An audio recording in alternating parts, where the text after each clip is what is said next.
Fans of General Hospital are in for another pulse-pounding episode on Monday, September 8th, 2025, where secrets, rescues, betrayals, and shocking reunions collide in ways no one sees coming. From Jason's desperate attempt at freedom to Scout's shocking disappearance and Brennan's next sinister move, the canvas of Port Charles is about to be painted with high drama. This episode is not just a continuation of ongoing storylines. It's a reset that pushes the chess pieces into new, dangerous places. Buckle up, because these spoilers dig deep into every beat of the coming chaos. Jason Morgan has always been the man people turn to in times of peril. His stoicism, loyalty, and willingness to bleed for those he loves have defined him for decades. But on Monday, Jason's highly anticipated escape attempt from Brennan's clutches doesn't unfold like the textbook rescue plan he and his allies imagined. Anna, Dante, and Spinelli have been meticulously tracking Brennan's movements, using encrypted communications and satellite pings to triangulate Jason's location. Everything seemed airtight, until Brennan played his trump card. Just as Anna gives the go signal for Dante and a tactical team to infiltrate the compound, the alarms blare. Smoke grenades erupt, lights go out, and a pre-recorded voice warns. Jason Morgan is not leaving here alive. Jason, already battered from weeks of captivity, fights with everything he has against Brennan's men. But here's the snag: Brennan anticipated the rescue. He fed Spinelli false data, rerouting the team to a decoy facility. Jason realizes too late he's on his own, and though he manages to overpower one guard, the odds mount against him. The spoiler teases a chilling cliffhanger. Jason finds himself staring down the barrel of Brennan's gun once again. Is this Brennan's final play? Or is he buying time for something bigger? While Jason's fate hangs in the balance, another storyline rocks Port Charles: the mysterious disappearance of Scout Kane, Drew's daughter with Sam. Over the past week, viewers watched as Sam frantically searched for her daughter after Scout failed to show up at a scheduled playdate. For a moment, it looked like history was repeating itself. Echoes of past kidnappings haunted Sam as she retraced every step. On Monday, the payoff arrives. After hours of fear and frantic searching, Danny spots Scout near the docks. She's shaken, confused, but alive. When asked where she had been, Scout whispers something chilling that sends Sam into a tailspin. Daddy said to hide. But it wasn't Daddy.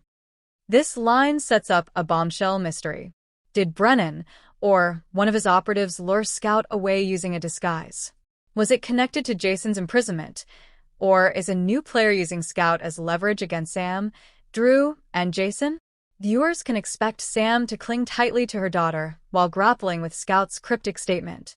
Alexis offers comfort, but even she admits this feels less like a random scare and more like part of a bigger, sinister plan. Back at the compound, Brennan proves once again why he's one of the most cunning villains General Hospital has seen in years. His calm, strategic demeanor masks a deeply ruthless agenda. As Jason struggles, Brennan receives word that Scout was found alive. Instead of panicking, Brennan smirks. He tells his associate, "Good. Let them think they've won. The real war begins now." What does this mean? Spoilers indicate Brennan has set in motion a citywide operation designed to destabilize Port Charles from within. His strategy is not just about eliminating Jason, it's about breaking down the power structures of everyone tied to Jason and Sonny. On Monday's episode, Brennan initiates a chilling phone call to an unknown contact. Fans will only hear his side of the conversation. The package is secure. They'll never see it coming. When Jason bleeds, Sonny Corinthos burns. This cryptic dialogue sets the stage for a bigger war, one that pulls in not only Jason and Sonny but Anna, Dante, Carly, and even the Quartermaines. Meanwhile, Carly and Drew wrestle with their own grief and fear as Scout is returned home. Drew blames himself for not being there to protect his daughter, while Carly insists he couldn't have prevented what happened. The scenes are raw, with Drew admitting, "Every time I think my daughter is safe, someone finds a way to rip her from me. First me in prison, then now this. I can't keep failing her, Carly." Carly, ever the fighter, reassures him. But deep down, She knows the danger is far from over. The kidnapping attempt is a warning shot, and if Brennan can reach Scout once, he can do it again. While Brennan maneuvers, Sunny is drawn back into the core of the storyline. After hearing about Jason's compromised rescue and Scout's disappearance, Sunny realizes Brennan isn't just targeting Jason, he's targeting everyone Sunny loves. The mob boss decides to make a move of his own. Sunny arranges a clandestine meeting with Ava, Brick, and Dex, declaring, "Brennan wants a war? He just got one." This signals the return of classic Sunny, calculating, ruthless, and ready to strike first. But with Christina and her unborn child still vulnerable, Sunny knows one wrong move could cost him everything. The fallout of Scout's disappearance also ripples through Elizabeth and her son, Jake. Once Jason's son with Liz, Jake understands too well what it means to be caught in dangerous crosshairs. When news spreads about Scout, Jake panics, insisting, "It's starting all over again, Mom. They're coming for all of us." Liz struggles to reassure him, but the fear is palpable. This subplot highlights the generational trauma Jason's children have endured, a thread GH writers could be weaving toward a future storyline where the kids of Port Charles band together in the face of danger. Back in the field, Anna is devastated when she realizes Brennan duped her team with false intel. She blames herself, telling Dante she should have seen it coming. Dante, however, refuses to let her shoulder the guilt alone.